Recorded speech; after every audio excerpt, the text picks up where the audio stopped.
Hi dear friends and subscribers, welcome to this very exciting cricket happening show as usual with your host Ram, which is a daily cricket show.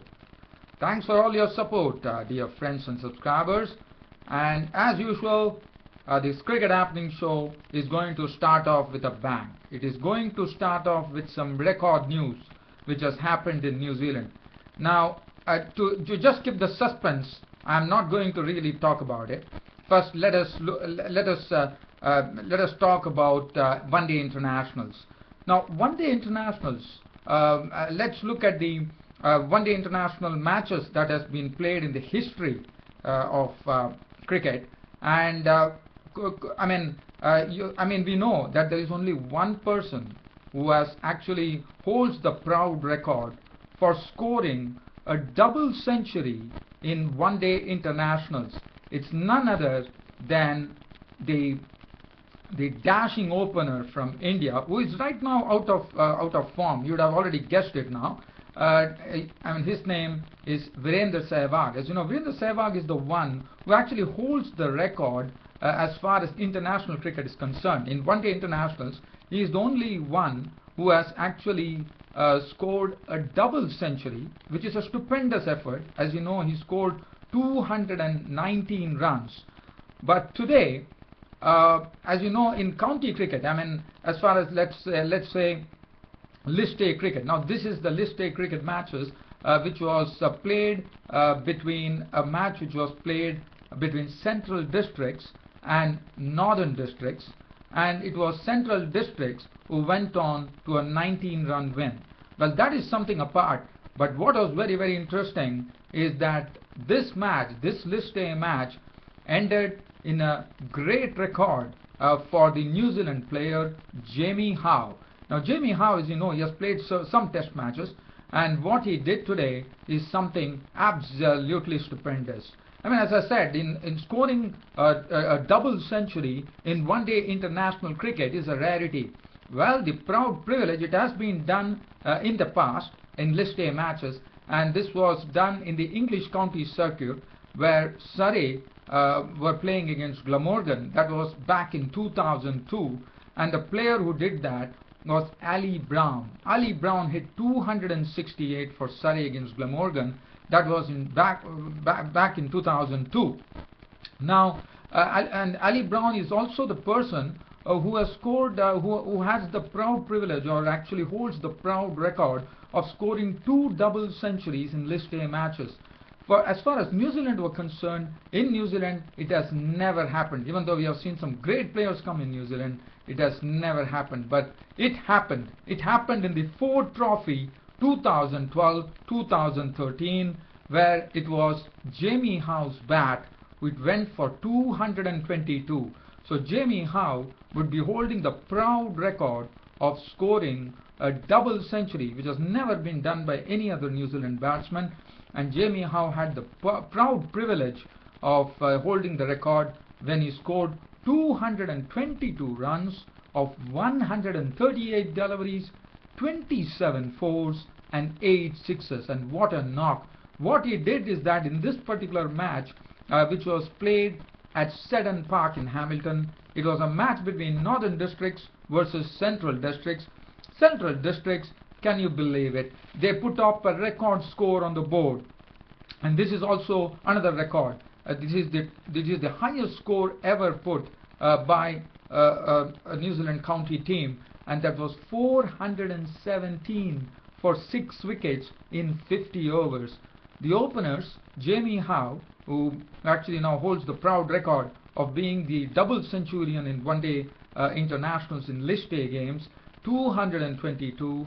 His opening partner Raval scored 115 of 106 balls, 10 fours and 2 sixes. And the reason that they reached 417 is because of that very mammoth opening partnership between Jay Raval and Jamie Howe, the record holder, which added 321 runs in 39 overs, a stupendous effort. So that's the precise reason the central districts who batted first, of their 50 overs, they amassed 417 for 6 wickets. I'm not going to go into any of those details there. The bowling consisted, well, doesn't make any, I mean, there's not many bowlers whom you could really talk about, little known bowlers.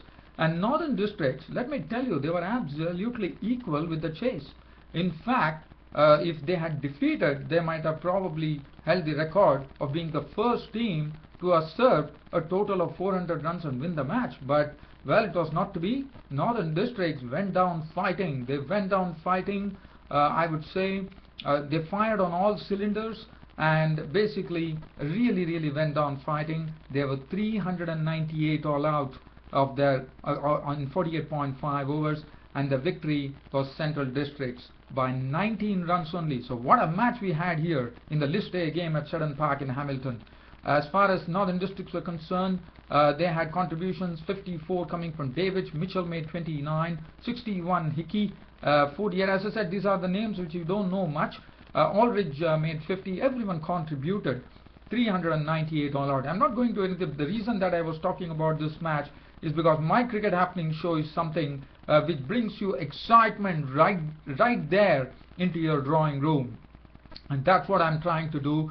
And so that's the reason I started off with this very record news that Jamie Howe becomes the first New Zealand batsman and the first double centurion as far as New Zealand cricket is concerned in one-day internationals. And as I said, to score a double century in one-day internationals is a stupendous feat. So look, hats off to Jamie Howe, whatever be the bowling attack, but making a double century and taking the score to 417. Now that's a wonderful effort. But Jamie Howe, congratulations to Jamie Howe. As I said, he holds the record now of being the first New Zealand batsman to score a double century in one-day international matches. Jamie Howe, he has played a few test matches, and so that's what I wanted to talk off with. Now I'm going to taper off here from New Zealand, and we are going to look at a match which is happening, that is between the South African Invitation 11 and Pakistanis. And right now we are in the 47th over. This is a match just before the one-day internationals kicks off between Pakistan and South Africa. This is a South African Invitation 11 who are right now 254 for 6 of 47 overs. In fact, they were the ones who won the toss, elected to bat. Contributions coming in from Cook, 34 of 35 balls with 6 fours. Quinton de Kock, 65 of 73 balls, 6 fours and 1 6 is a pretty good talent there. John Van Dier is also a nice batsman, 24 of 31 balls with 2 fours. 36 coming from Vaughan Jarswell, and currently Bavuma is not at 39 of 45 balls with 2 fours. So the bowling, well, 254 for 6, it looks good. They are going at a clip of 5.40. Considering the bowling attack that they have, I think the South African Invitation 11 are doing well. You have Umar Gul, 1 for 34 right now, none for 41 for Junaid Khan, Shoaib Malik 247, Wahab Riaz got a look in here, 6 overs for 35. The spinners have actually completed their quota of overs. Abdur Rahman, the left-arm spinner, 10 overs no maiden, 251. Shahid Afridi, 10 overs no maiden, 1 for 43. So we will have Pakistan bat, but still the match is not over. As I said, right now they have 254 for 6, and the 48th over is about to begin here at the DBS Diamond Oval in Kimberley. So that's one update that I wanted to bring. Other than that, I will just dwell on some cricket news. As far as cricket news are concerned, as you know, in fact today this report would have been actually be covering the first day's play between England and New Zealand in the first test match at the University ground in Dunedin. But unfortunately there is no report just because there was no play. It was rained off. The day was washed out. The umpires called off play, and the first day's play between England and New Zealand in the first test match at Dunedin was rained off. So second day, hopefully the rain stays away and we have some good play around. Well, and one thing that England had a real blow yesterday, as far as because England really rely on the world-class right-arm off spinner Graham Swan much, but because of his elbow problems, that is not good news for England at all. He's out of this New Zealand tour, which is not good news, because Graham Swan, I thought, would be a real trump card against the New Zealanders, because New Zealanders generally tend to play spin in a weak manner. So probably one would have expected Graham Swan to be there and really give England a real boost with the Pacers already going to provide the breakthroughs. But well, this is not good news. But Monty Panesar has been drafted, so Monty Panesar is there in the team. So that will, but definitely Monty Panesar would love to actually operate in tandem with Graeme Swann, and that's what the success story was when England came and beat India in India. So well, that's not the case. It's very sad that Graeme Swann, not only his bowling, his batting will also be missed because he's a very useful batsman lower down the order. But without Graeme Swann, now England has to contend with New Zealand. The other news that I have, so Graeme Swann is out of the New Zealand tour, out with an elbow injury, which is very sad. As far as other news are concerned, the news that is coming in is, as you know, the third Test match is about to begin, and I was telling in my cricket happening show that as far as Phil Hughes is concerned, Phil Hughes is somebody who has been really struggled against the Indian spinners, and it's time to really do some changes. And Mickey Arthur has already hinted on that, but he has mentioned two players who could be in the reckoning as far as the number one spot is concerned. It could be now another thing that they are pondering is whether Michael Clarke should be coming one drop. I think it's very essential, according to me, that Michael Clarke, the Australian captain, who is in some prolific form, should actually come in and take the number one spot, because he is the one.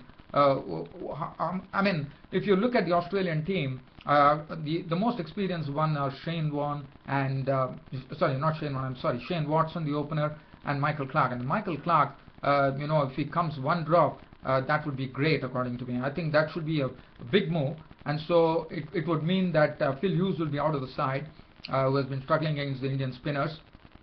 In fact, he has been all at sea against the Indian spinners, Ashwin, Harbhajan Singh, or any of the other, Ravindra Jadeja.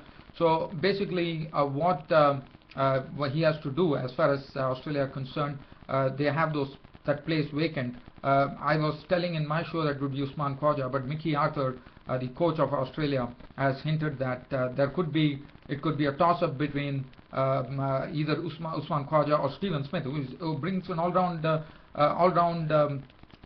experience into the field, because what he does is Stephen Smith is is an all-rounder. So basically he can bat, so that is one thing. So he will probably be in the same lines as Glenn Maxwell. So they will have lots of depth down the batting order. Stephen Smith can bat. Stephen Smith would bowl his right arm off spin, and he's a tremendous fielder. So just imagine Jim Maxwell and Stephen Smith manning the field there. That would save a lot of runs, because they are two wonderful fielders. And Stephen Smith especially is an electric fielder, let me tell you that. So the third test is coming up. That is going to be played on Friday. It's going to be at Mahali in Chandigarh, and India are already 2 up in the series. They are absolutely with their tails up there. So that is some news that I wanted to cover. Other than that, I'm trying to see, is there anything in the meanwhile. The South African Invitation 11 score has moved on to 258 for 6. Bavuma is 42 not out. Villoen is not out on 20. I'll keep some commentary going if possible on this particular match in the Invitation events. Wahab Riaz is the bowler, and he will be bowling to Villoen. Villoen is the batsman. He was just come in at the fall of Morris Wicket, who was caught Abdur Rahman Shoaib Malik for 19. So, and one more thing before I know I couldn't touch on this. There was a controversy as far as Sri Lankan cricket was concerned. The players were not going to sign the contracts for the Bangladesh tour. Bangladesh were touring Sri Lanka, but fortunately enough, everything has been taken care of. The chairman of selectors, the former dashing opening batsman Sanat Jayasuriya, had a word with all the players, and finally all the players have decided to sign the contract. So this is done and dusted as far as the controversy is concerned. It's all over. Thanks to the chairman of selectors, Sanat Jayasuriya, who persuaded the cricket players to actually sign the contract, which was great. And we will have a full tour of Bangladesh already there in Sri Lanka, playing practice matches, and they would be taking on Sri Lanka. So that is with this news, dear fans. Before I end, as I said, this particular cricket show would be dedicated to Jamie Howe of New Zealand, who scored a double century in 50 overs one-day internationals, which was a great feat. So congratulations to him. And with this, I end my Cricket Happening show for today. Thank you. See you all tomorrow. Thank you.